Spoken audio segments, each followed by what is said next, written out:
हाय, hello, नमस्कार. श्री स्वामी समर्थ. मी जोशना तुमचं माझ्या या नवीन व्लॉगमध्ये मनापासून स्वागत करते.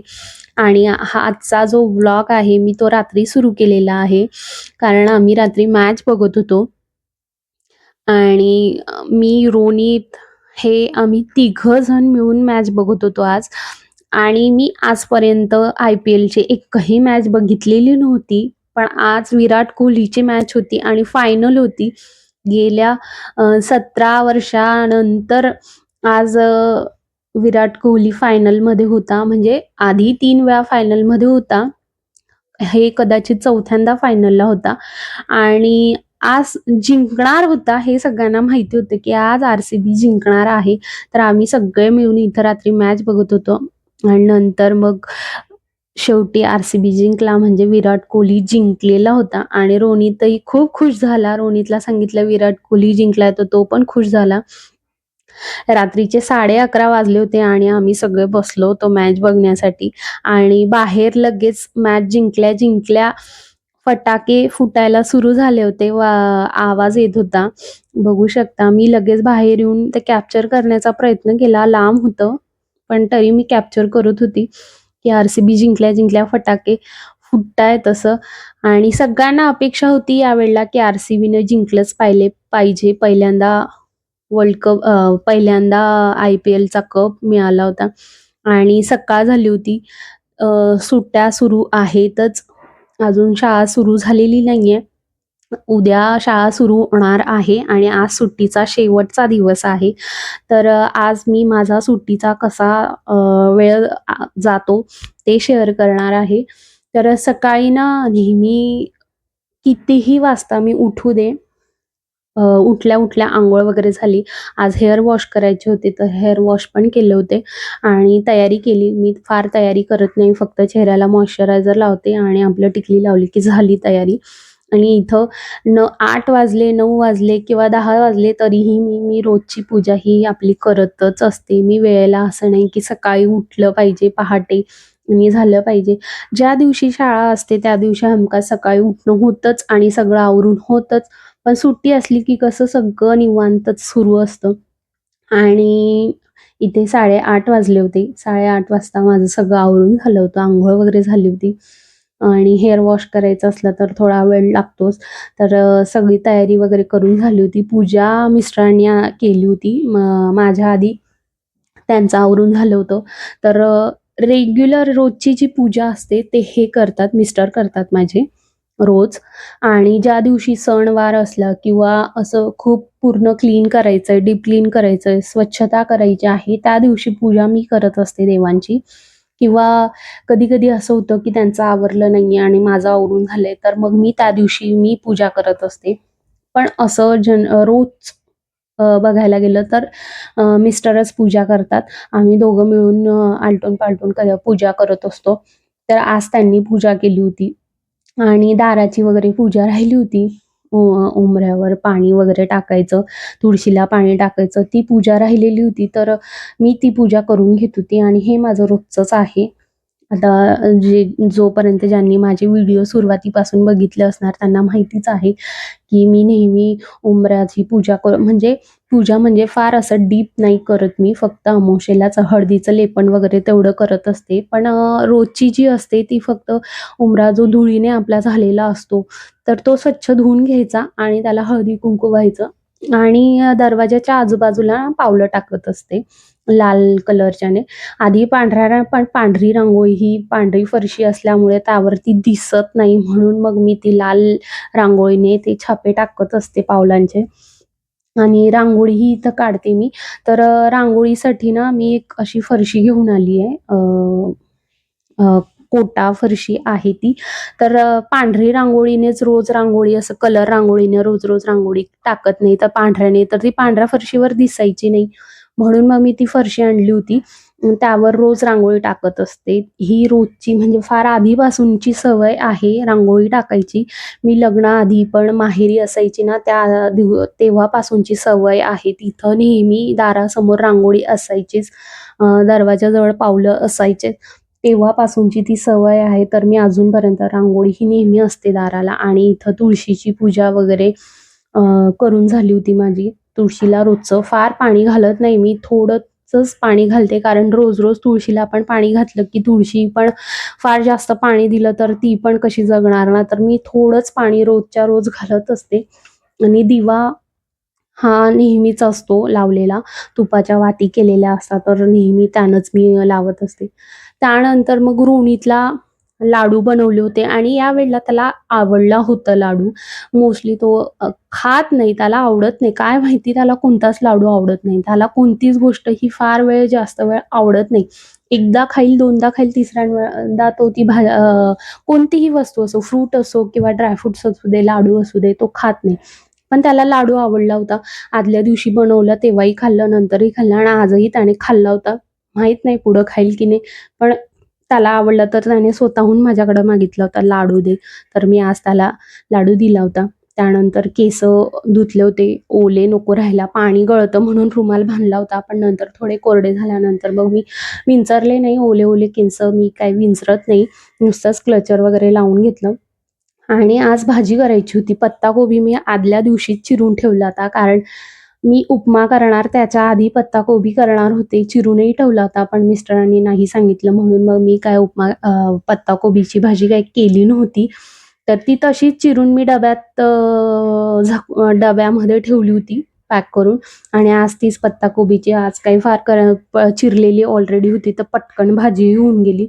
आणि भाजी शिजत होती तोपर्यंत इथं कणिकही मळून घेतलं होतं. आणि पत्ताकोबी आणि पोळ्या करायच्या म्हटल्यावर मग माझा प्रश्न हा नेहमीचाच आता झालाय, की रोज खायचं काय? आणि काय झालंय, एकाच साइडनं खाऊन-खाऊन ना त्या साइडला दात म्हणजे त्या साइडला पेन वगैरे असं नव्हतं.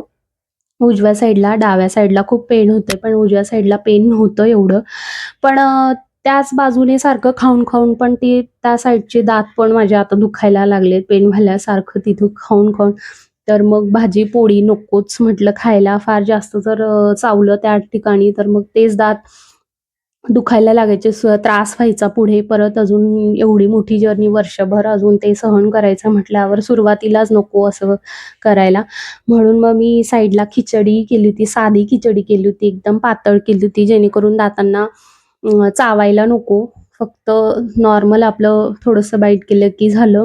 तर मी खूप पातळ अशी खिचडी बनवली होती माझ्यासाठी आणि रोनीतलाही आवडतेच. तर मग मी खिचडी बनवली होती आणि इथं पोळ्या करून घेते. आणि पोळ्या करताना काय झालं, नेहमी मोठ्या बर्नरवर मी तवा ठेवते, पोळ्या करत असते. कारण पटपट होतात तिथं. तो चांगला फास्ट चालतो. छोटा बर्नर थोडा कमी चालतो म्हणून मग मी त्याच्यावर करत नाही. आज ना मोठा बर्नर हा चालतच नव्हता, गॅस चालतच नव्हता. मी आधी तवा तिथं ठेवला होता. बराच वेळ तवा काही तापत नव्हता आणि जर तवा तापला नाही छान तर पोळ्याही अजिबात चांगल्या येत नाही. गॅस जर कमी राहिला तर पोळीही चांगली शेकली जात नाही. म्हणून मग मी कुकर या बाजूला ठेवला मोठ्या बर्नरवर. तो कमी गॅसवरही चालू राहिला तरी खिचडी आपल्याला काय नरम करायची होती म्हणून मग फुल गॅसवर काही खिचडी करायची नव्हती. तर मी तो मोठ्या बर्नरवर ठेवला आणि तवा हा लहान बर्नरवर ठेवला कारण तो बऱ्यापैकी चालत होता. कदाचित मोठ्या बर्नरमध्ये घाण वगैरे गेली असेल तर ते नंतर क्लीन करून घ्यावं लागेल. मी घरच्या घरी क्लीन करून घेते. काही नाही फक्त टाचन पिनने क्लीन केलं की होतं आरामात. मी 1-2 वेळा आधीही केलंय. तर नंतर मी सगळं आवरून झालं की ते करूनच घेईल. मला आधी असं वाटलं होतं की गॅस संपला असेल, पण गॅस मी एप्रिलमध्येच लावला होता आणि मला बऱ्याच 2-3 महिने गॅस टँक ही जात असते. तर मग गॅस काही संपणार नाही म्हणून आधी मी छोटा बर्नर चेक केला तर तो ओके चालत होता. मग मी तिकडं शिफ्ट केला आणि इथं पोळ्या करून घेतल्या. पोळ्या करत होती तोपर्यंत म्हटलं देवाला नैवेद्य देऊन देते. यांनाच सांगितलं होतं मी, की तुम्ही देवाला नैवेद्य देऊन द्या. मी त्यांच्याजवळ ताट तयार करून दिला आणि त्यांनी देवाला नैवेद्य वगैरे देऊन दिलं. आणि असं वाटलं होतं, की आता ऊन पडतंय. गेले 2-4 दिवस मागे ऊन होतं, तर असं वाटलं आता पाऊस वगैरे काही येणार नाही, गेलाय कदाचित. पण असं नव्हतं. बाहेर पावसाचं वातावरण झालं होतं आणि थोड्या वेळाने आम्ही जेवायला बसलो तोपर्यंत चांगलाच जोराचा पाऊस सुरू झाला होता. पावसाळा हा सुरू झालाच आहे आणि इथं मी लगेच जेवणाची सुरू केलं. कारण मिस्टरांना ऑफिसला जायचं होतं, तर मग आम्ही लगेच जेवायला बसलो. आणि जेवणं झाल्या-झाल्या लगेच त्यांनी त्यांची तयारी केली आणि ऑफिसला निघाले. ते नेहमी जेवण करून ऑफिसला जात असतात. डबा वगैरे ते घेऊन जात नाही. कारण दुपारी 12 वाजता जातात, तर मग त्याआधीच जेवण वगैरे करून घेतात आणि मगच ऑफिसला जातात. टिफिन घेऊन गेलं तर मग तिथं उशीर होतो पुढे म्हणून मग टिफिन वगैरे नेत नाही. घरूनच जेवून जातात आणि लगेच आल्या-आल्या घरामध्ये लगेच कामाला सुरुवात केली. जर बसलं तर मग कामं खूप लांबतात आणि एकदा बसलं की अजिबात काम करायची इच्छा होत नाही. जेवण झालं की तर अजिबात इच्छा होत नाही. पण मी सहसा सुट्ट्या सुरू आहेत आणि असं पण रोनीचा अभ्यास वगैरे असतो पुढे, त्याची ट्युशन असते म्हणून मी जे कामं आहेत ते हे ऑफिसला गेल्या-गेल्या लगेच करून घेते. कारण पुढे मला एडिटिंग पण करायची असते, व्हिडिओची एडिटिंग असते, त्याला 1-1.5 तास लागत असतो. तर जर मग ते करायला बसलं तर मग कामांना खूप उशीर होतो म्हणून मग मी लगेच ऑफिसला गेल्या-गेल्या कामाला लागले. आधी सगळं काढून घेतलं, पोळ्या, भाजी ज्या होत्या, खिचडी ते सेपरेट काढून घेतलं, भांडे गोळा करून दिले आणि आधी कपडे भिजू घातले मी. कपडे मी हे नेहमी हाताने धुत असते आणि त्यानंतर ड्राय करायला मी मशीनला लावते कारण पावसाचं वातावरण असतं, तर मग ते असे वाळत नाही म्हणून ड्राय करून घेते मी मशीनला, पण कपडे मी हातानेच धुत असते. तर इथं मी आधी कपडे भिजत घातले होते. सगळे कपडे जे आहेत, जेणेकरून जेव्हा हाताने धुते तेव्हा ते पटकन निघतात. फार ब्रश लावायची गरज वगैरे पडत नाही. मी कपड्यांना खरं तर ब्रश फार कमीच वापरते. त्याने ना कपडे डॅमेज पण होतात आणि घासले की असं फाटण्याची पण जास्त शक्यता असते. जास्त घासले की ते फार जास्त काळ कपडे टिकत नाही. म्हणून मी भिजत घालते. जेणेकरून दगडावर थोडं आपटलं किंवा घासलं तर कपडे लगेच निघतात आणि क्लीन होतात. कपडे वगैरे भिजून झाले होते आणि लगेच मी किचन ओटा क्लीन करायला घेतला. आधी मी सगळं काढून ठेवलं होतं आणि त्यानंतर लगेच किचन ओटा क्लीन करायला घेतला. मी नेहमी किचन ओटा आणि गॅस हा नेहमी घासूनच घेते. मला पुसलेला वगैरे असं अजिबात आवडत नाही. हां, फार कधीतरी काहीतरी गडबड असली तर मग मी तेवढं पुसून घेते. पण शक्यतोवर मी त्याला घासूनच घेत असते. कारण भाजी करताना तेलाचे डाग वगैरे असं उडतातच. तर तेवढं मग ते डाग पडले आणि नुसतं कापडानं जर पुसलं तर ते असं छान नाही वाटत. ते तेलाचे डाग तसेच राहतात. म्हणून मी हे नेहमी घासून घेते. बाकी काही कामं झाली नाही झाली, मी गॅस हा माझा क्लीन झालाच पाहिजे. मला मिस्टरही म्हणत असतात, "तू बाकी कामं कमी आणि किचन ओट्याची काम जास्त करत असते." तर हे मला आधीपासूनच सवय आहे. मी नेहमी किचन आणि गॅस हा नेहमी घासून घेते आणि घासून घेतल्यानंतर त्याला स्वच्छ धुवून घेते आणि मग कोरड्या कापडाने पुसून घेते. जर आपण कापडानं जर पुसून नाही घेतला आणि फक्त धुवून घेतला आणि तसंच ठेवलं तर पाण्याची जी डाग आहेत ना, त्या गॅसवर तशीच राहतात आणि डाग पडतात. म्हणून मग कोरड्या कापडाने नेहमी पुसूनच घेत असते मी. तर गॅस आणि ओटा माझा क्लीन झाला होता आणि मला माझा स्टीलचाच गॅस खूप आवडतो कारण तो असा छान ना घासून वगैरे छान राहतो. जो आता काचीचा वगैरे गॅस असतो, तर त्याला ना फार जपून वापरावं लागतं. तर आम्ही मागे एकदा विचारही केला होता, की घ्यायचा, पण मी म्हटलं नाही आपण स्टीलचाच ठेवूया. तो छान घासून, धुवून, पुसून स्वच्छ असतो.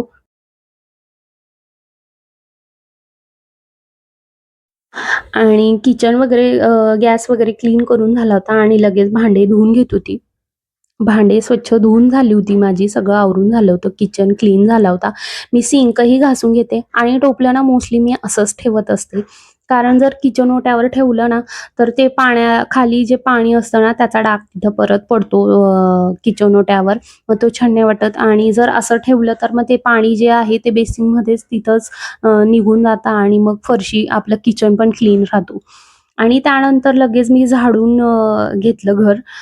कारण आज बुधवार होता आणि बुधवारच्या दिवशी फरशी मी नेहमीच दररोज फरशी पुसूनच घेत असते.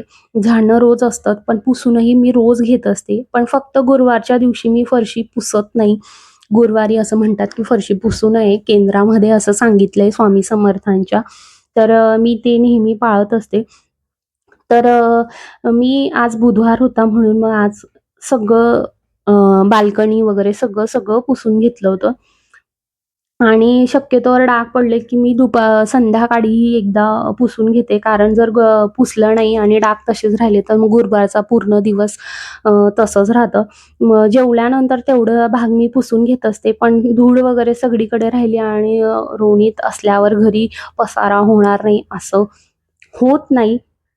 तर इथं झाडून फरशी मी पुसून घेत होती आणि रोनीचं चालूच होतं. तो त्याचं कार्टून वगैरे बघत होता.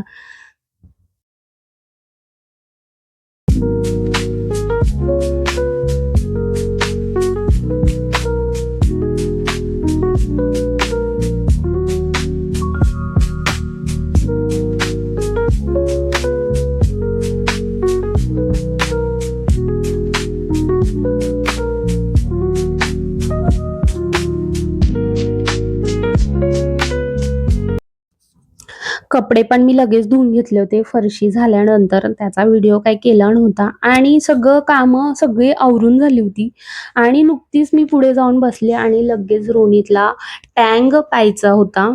रसना, टँग ते प्यायचं होतं आणि तो लगेच मला म्हटला, तो खरं तर आदल्या दिवशी रात्रीच माझ्याकडे मागत होता, की मला टँग प्यायचंय. पण मी त्याला रात्री दिलं नव्हतं. रात्री गोड वगैरे काही पिऊ नको.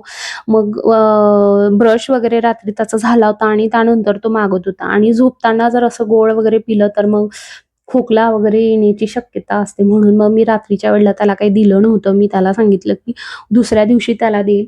सकाळी त्याला लक्षात नव्हतं, पण जेवणं वगैरे झाली आणि सगळी कामं झाली आणि लगेच त्याला लक्षात आलं, की आदल्या दिवशी मी टँक तू मला म्हटली होती, की मी तुला दुसऱ्या दिवशी देईल, तर मला आताच टँक प्यायचं.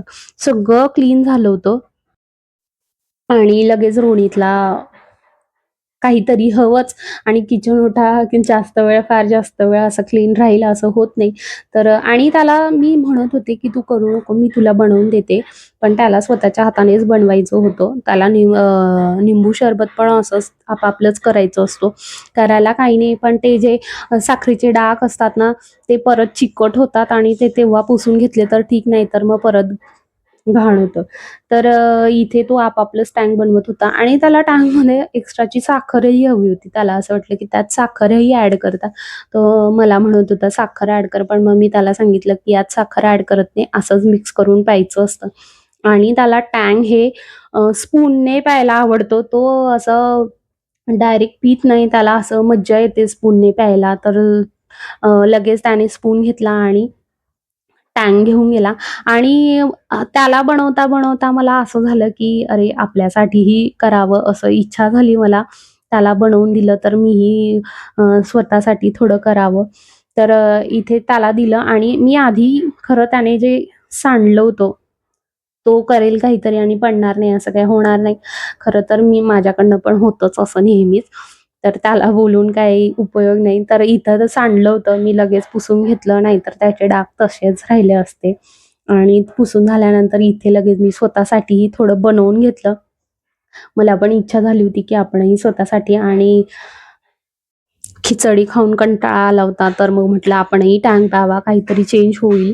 म्हणून मग मी स्वतःसाठीही टँग केलं होतं. तर आजचा व्हिडिओ तुम्हाला कसा वाटला नक्की कमेंट करून सांगा. आजचा व्हिडिओ मी रोजचं सकाळचं कसं आवरते यावर केलेला आहे. तर नक्की कमेंट करून सांगा कसा वाटला. लाईक, शेअर, सबस्क्राईब करायला विसरू नका. बाय.